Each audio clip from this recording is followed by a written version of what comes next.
മുഖ്യമന്ത്രിയുടെ മകൾ വീണയുടെ കമ്പനിക്കെതിരായ SFIO അന്വേഷണം സർക്കാരിനെ പ്രതിരോധത്തിലാക്കും. വ്യവസായ വകുപ്പിന് കീഴിലുള്ള KSIDCയും അന്വേഷണ പരിധിയിലുണ്ട്. അന്വേഷണം സംബന്ധിച്ച ചോദ്യങ്ങൾക്ക് കൂടുതൽ മറുപടി പറയാതെ CPIM സംസ്ഥാന സെക്രട്ടറി MV ഗോവിന്ദൻ ഒഴിഞ്ഞുമാറി.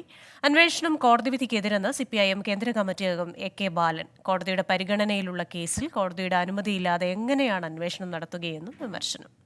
ഉത്തരവ് കോടതിയോടുള്ളൊരു വെല്ലുവിളിയാണ്. കേന്ദ്ര ഏജൻസികൾ കാട്ടിക്കൂട്ടുന്നത് എന്നുള്ളതിൻ്റെ പരിഹാസ്യമായിട്ടുള്ള ഒരു തെളിവാണിപ്പോൾ കാണുന്നത്. കോടതിയുടെ പരിഗണനയിലുള്ള ഒരു കേസിൽ മുൻകൂട്ടി കോടതിയുടെ അറിവോ സമ്മതമോ ഇല്ലാതെ എങ്ങനെയാണ് ഒരു ആറംഗ ടീമിനെ വെച്ച് അത് 8 മാസം കാലാവധി കൊടുക്കുക? ഒരു മനുഷ്യനെ, ഒരു കുടുംബത്തെ അവഹേളിക്കുന്നതിനും അപമാനിക്കുന്നതിനും നടക്കുന്ന ഗൂഢാലോചനയാണ്. വിശദാംശങ്ങളുമായി തിരുവനന്തപുരത്ത് നിന്ന് സലീം മാലിക് ഉണ്ട്. സലീം, ഇത്തരത്തിലൊരു അന്വേഷണം, ആ അന്വേഷണം എത്രത്തോളം സർക്കാരിനും വീണ വിജയനും നിർണായകമാണ്? മറ്റൊന്ന്, AK ബാലൻ പ്രതിരോധവുമായി എത്തിയിട്ടുണ്ടല്ലോ.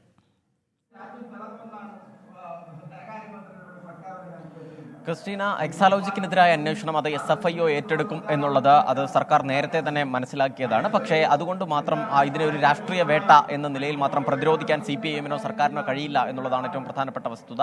അതിന് കാരണം എക്സാലോജിക്കിനെതിരായ ROC റിപ്പോർട്ടിലുണ്ടായ ഗുരുതര പരാമർശങ്ങൾ തന്നെയാണ്.